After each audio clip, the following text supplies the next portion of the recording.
Hey, get lost! I've started the challenge. I get to bring out the evidence. Besides, if anything, this proves how authentic the evidence is. Because, let's face it, if I was just making it up, I wouldn't faff about with something as stupid as leaving the recording in the wrong place. He glanced at Sherry, who just made a face back at him. Okay, got it, Steve finally said, as the images held aloft in the air above him was now one of a Swarai's tavern that was vacant aside from Gorlan and Luke.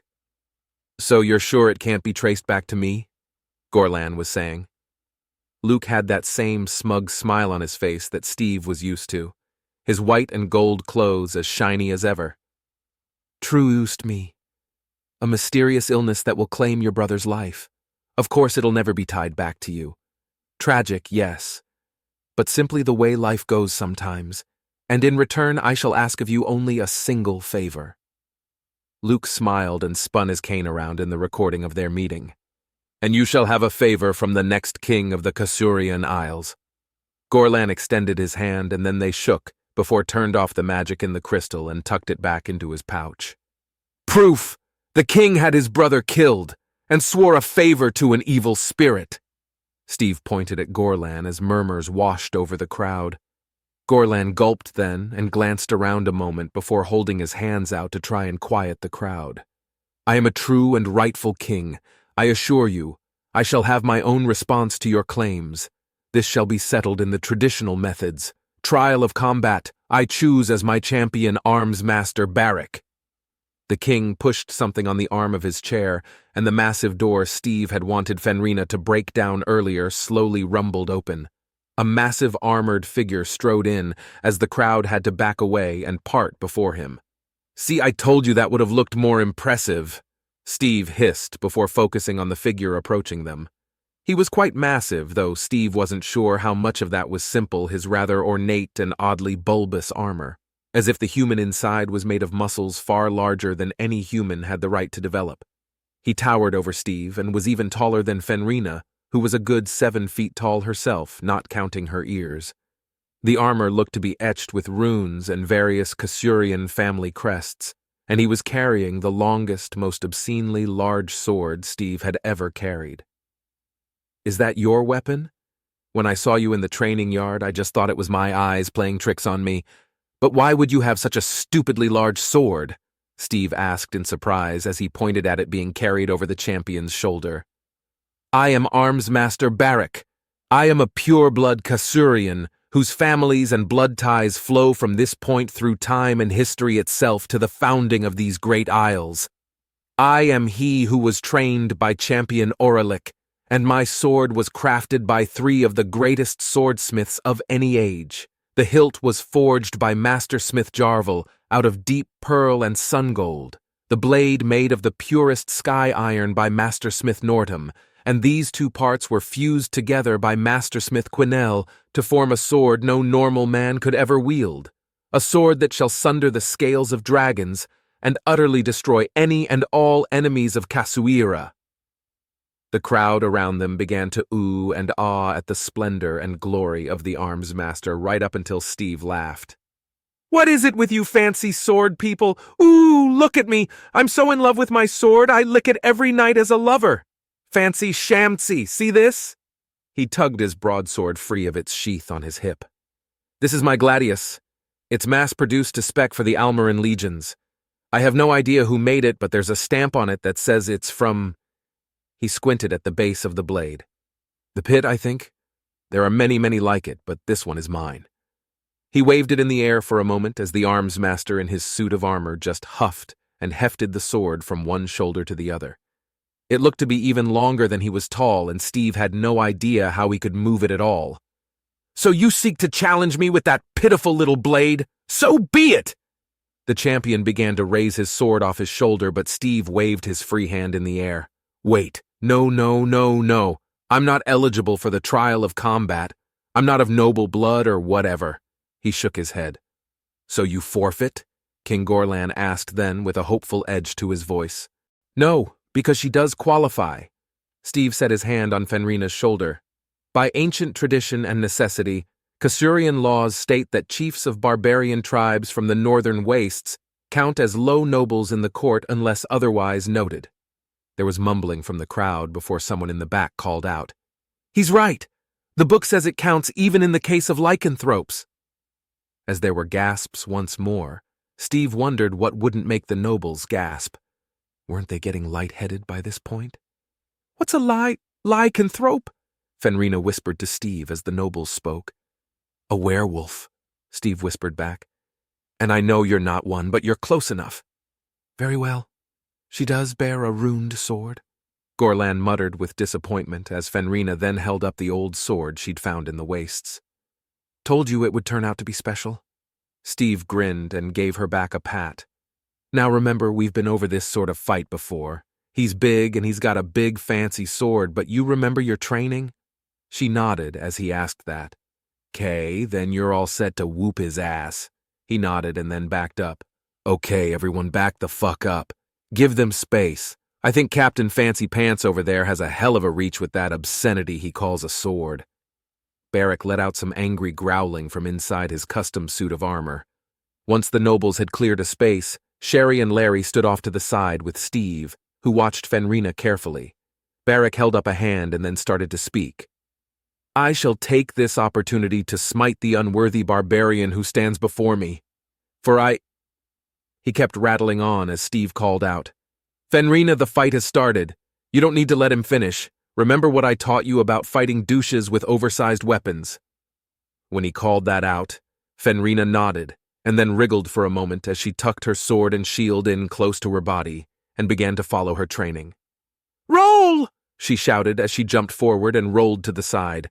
"Roll!" she repeated as she rolled again after the last roll. Barrack stopped his speech up short as he watched Fenrina start to roll past him, keeping her body facing him but rolling around him to the side. "What are you doing?" he asked as he watched her start to circle him. "Roll! Stop that! Roll!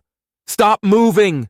Barrack shouted angrily and finally gripped his sword in both hands as he swung his massive sword overhand, but as the blade smashed into the stone floor, cracking the tiles of the courtroom, Fenrina had already rolled out of the way. "Roll!" she kept repeating without any signs of tiring as she kept moving to get around the Kasurian champion. "Quit it!" he screamed then, as he tried to swing the sword at her sideways, but once more she just rolled under the blade as he spun around with the force of his swing, leaving her behind him. She got ready to roll once more, but then Steve cried out, "The other thing!" when he shouted that Fenrina paused and then thrust with her sword. "Shank!" she cried out, jabbing Barrack in the back in one of the joints of his armor. It didn't pierce, but it did make him stagger forward and gasp. He let out an angry yell and turned to swing with the sword, but Fenrina was already gone with another. "Roll! Knock it off!" Barrack screamed, now getting increasingly angry as the fight continued. As he tried to wield his incredibly large sword on his opponent, Fenrina countered by just rolling. Either she would make sure her body was too low for him to cleave into, or too far ahead of where he was swinging.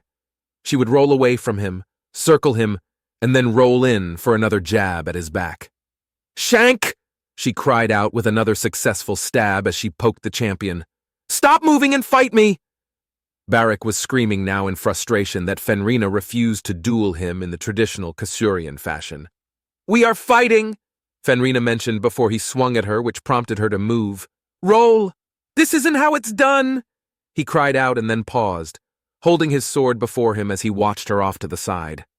Neither moved for several seconds before he finally began to lift the blade, but just as he swung, she was already moving. "Roll!" Barrack let out a loud, frustrated scream as his blade swept through the air over her yet again, and she ended up directly behind him yet again. "Tendons!" Steve yelled out, and this time when Fenrina jabbed, she went for the back of Barrack's knee. While she couldn't pierce the armor, it did drive him down onto one knee as he was forced off balance, his sword clattering flat to the ground. "Ring his bell!" Steve shouted next, and she brought the edge of her shield down hard against his large helm, as there was a loud clang that echoed through the throne room, and Barrack's head slumped forward as he let go of his sword finally and slumped down onto his hands and knees. "Finish him!" Steve shouted next. But Fenrina looked back at him with a confused look. "Cut his head off!" Steve raised his arms and mimicked the chopping motion.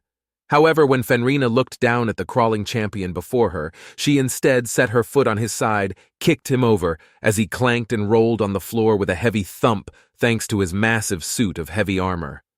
She set the edge of her blade at his throat where there was a small gap in his armor. "Yield! Never!" he shouted, which seemed to surprise her as she looked over at Steve. "What do I do now?" she asked. "Kill him," Steve shouted back. "But he's beaten. He's not a threat." She frowned as she looked concerned with this turn of events. "He's going for his sword!" Steve yelled and pointed, but Fenrina just shrugged. "He can't lift it like this," she said confidently, and sure enough, though he got one hand around the hilt of Hit's massive sword, he couldn't do more than wiggle it around since it was so heavy and he was flat on his back on the ground. "Fenrina, you've killed lots of people before. Just fucking stick him with the pointy bit." Steve was clasping his hands to his head as he watched Fenrina delay the duel. "But usually it's in a big battle and I kinda have to... This feels... mean," she muttered as the champion struggled beneath her, unable to get out from under her feet as she would just step on his outstretched arm whenever he tried to move his sword closer to really pick it up. "He wants to kill you. He refused to yield. End it. He probably thinks living in defeat is worse than dying." Steve was feeling more and more tense as Fenrina had her moral dilemma in the middle of a duel. "Is that it? I mean, you fought well. Is it that bad to lose?" she asked. "I'm Arms Master Barrack. I'll never lose. Flee from this battle now and I'll hunt you down for the rest of my days. I will never rest until you're dead. I refuse your sympathy. If I die, it must be in the glory of battle." The figure beneath her shouted up, and Fenrina sighed and shrugged before finally driving her sword into his throat. There was some gurgling and the body twitched as blood ran out from the armor and onto the floor around him. The room was quiet. Unfortunately, so as the assembled nobles got to then hear Barrack's last act in death as he relieved himself. While the nobles began to groan and back up further from the smell, Steve actually chuckled to himself. I guess it was Arms Master Barrack who shit on the floor. Then he looked around as nobles gave him strange looks. That will make sense to some people. Later. Whatever. Now then, the trial is over. He pointed at King Gorlan. Which means you've lost. You're no longer king, and your plot to take the Insul Multi throne ends here as well. My what? The king looked genuinely confused, and that in turn confused Steve, before there was a shout from the large door at the front of the throne room. "Steve Spellslinger is right. I, Arturian Uberdragon, can attest to the evil deeds of the supposed king. He is no rightful monarch." Steve turned to look back and saw the assembled members of crap posing dramatically in the door. "You lying sack of crap! You're too late! You can't stop this from happening!" Steve shouted back as Sherry leaned in. "Steve, he just agreed with you," she whispered, which made Steve blink. "He what?" Steve asked, having been too caught up in seeing his rivals to actually pay attention to what was said. Even though he is a heathen, barbaric, and evil Almarin necromancer, he is correct in this moment. For I can verily attest to his claims. Arturian called out to the crowd and slowly approached Steve. But as I suspected, he is entirely ignorant of the Kasurian line of ascension and believes himself here to foil my plans. A pity you are so short-sighted and driven by evil and base instincts, foul necromancer. Steve glared at Arturian before him, but held back his choice insults as he tried to figure out just what was going on. "You should try reading a book sometime," Arturian said mockingly then, as he handed Steve a leather-bound tome. Steve frowned as he took the book and looked at the title. Kasurian Rules for Hereditary Holdings. He began to flip it open and read as he just looked more confused. So long as the next child is born on a day with no more than 2 days sunshine preceding the 5th moon of the 2nd cycle? What the fuck?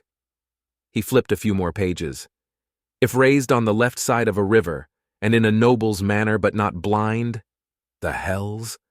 He slowly shook his head as he kept reading. Unless non-returnable outgoings exceeded the double quarterly returns, what does it mean? He shook the book then. That bit there is of most direct relation to these proceedings. Arturian mentioned as he pointed to a red bookmark that Steve flipped to. So long as the first son of noble heritage that is not tainted by the blood of foreigners, real nice xenophobia there, he muttered. Or of a most sinister nature. The hell does that mean? Just evil people? He asked as he arched his brows in confusion. Using their sinister hand as you so often do, Arturian mentioned, and Steve looked between his hands for a moment. My left hand? That's why you think I'm evil? Because I'm left-handed? That the shit kind of awkward base thinking? I mean... He scrunched up his face a moment. Back asswards. Fuck, you know what I'm trying to say. He shook the book, and then kept reading. The title shall go to those of body born of penis and carrying penis only? Seriously? Who the fuck wrote this and what the fuck does it mean?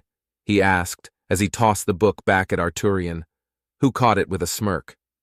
What it means is that you thought the next in line would be his sister, yes. But such is not the case here in these noble and majestic islands that adhere to the glory of our patron god. Steve rolled his eyes as Arturian posed for the nobles around them. Instead, the next king is his second cousin on his father's side. Steve frowned, as he hadn't checked that far out on the family tree. Utarian Uberdragon, my father. As that news sank in, Steve's eyes slowly went wide and the first publicly acknowledged victory of the Kasurian Royal Adventurers Patrol over Doom became clear. Of course, if Arturian had brought forth the revelation that Gorlan was evil to the court, everyone would think it was for selfish reasons. But since Steve proved it and Arturian showed up at the last minute to add his weight to the claims, there would be no doubting the truth. It meant that Steve had dethroned a king, only to make Arturian crown prince and heir to the throne of the Kasurian Isles.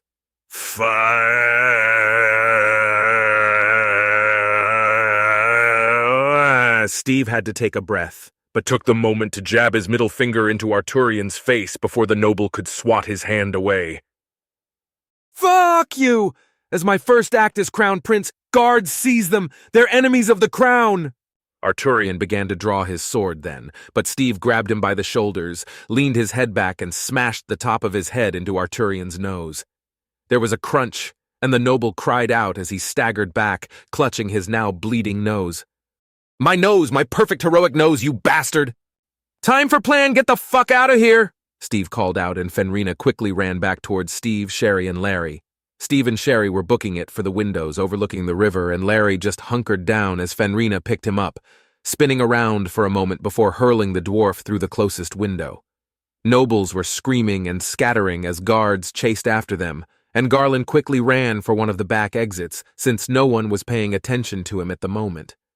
Sherry and Steve quickly reached the dwarf-sized hole in the window as Steve kicked out more of the glass, and then let Sherry jump first to grab a hold of Larry, who was dangling from a pair of golden holy wings he had grown once through the window.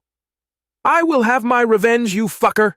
Steve was calling out and pointing at Arturian, who was still clutching his broken, bleeding nose. But Fenrina just picked Steve up over her head and tossed him out the window as he kept shouting, Mark my words! His faint voice could be heard as Fenrina jumped and clutched to Larry as well. With the 3 other members of Doom hanging on to him, the dwarf gasped and struggled and couldn't exactly fly them away, but he glided down over the river to the far bank where they could make their escape. Once they were safely landed on the far side, Larry was lying on the ground, panting from the strain of having carried everyone else. Steve just looked back across the river and up at the palace on the cliff.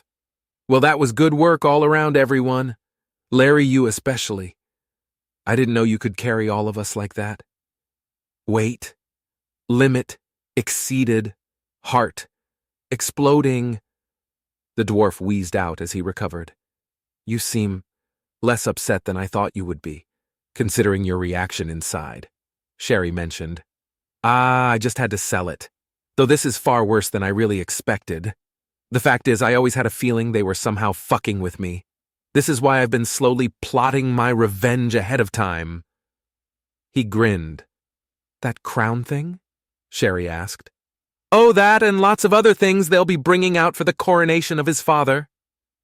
Steve's grin just got wider before he clapped his hands. Right, let's teleport us back out of here and get something to eat. I worked up an appetite fighting those void mouth monsters earlier. I think Larry is dying, Fenrina mentioned as she stood over the dwarf who was sprawled out on the ground. He'll be fine. Steve waved it off as he prepared for their return to Arbitus before any Kasurian knights could show up and try to grab them before they escaped. Truthfully, Steve's revenge wouldn't have to wait long either, since Arturian had planned the coronation for the very next day to ensure his father's reign began immediately. Using Steve to help crown his father king was Arturian's first well-known victory over Spellslinger. But what few people like to point out in Kasurian society is that if he had focused on grabbing Gorlan then and there instead of sending his guards after Steve, he might have caught the evil ex-king before his escape. A mistake which would cause much conflict for the new crown prince in the years to come. Yet the coronation would be Steve's very public revenge. Just as he had cryptically alluded to his friends, Steve had gone through great lengths to replace various objects all around the palace with certain items that he got from an old friend, and then hidden using his powerful Weiss's amulet of illusion. So just as the coronation was completed, and Utarian was wearing what he thought was the first and most traditional Kasurian crown, Quarry detected the illusion magic in action, and cast a mass dispel over the throne room, to reveal that the crown, and many items all around them were gifts from Steve's old friend Grant, the lesser stone dragon. And in fact, what was sitting on the new king's head wasn't a crown at all, but instead, dragon shit.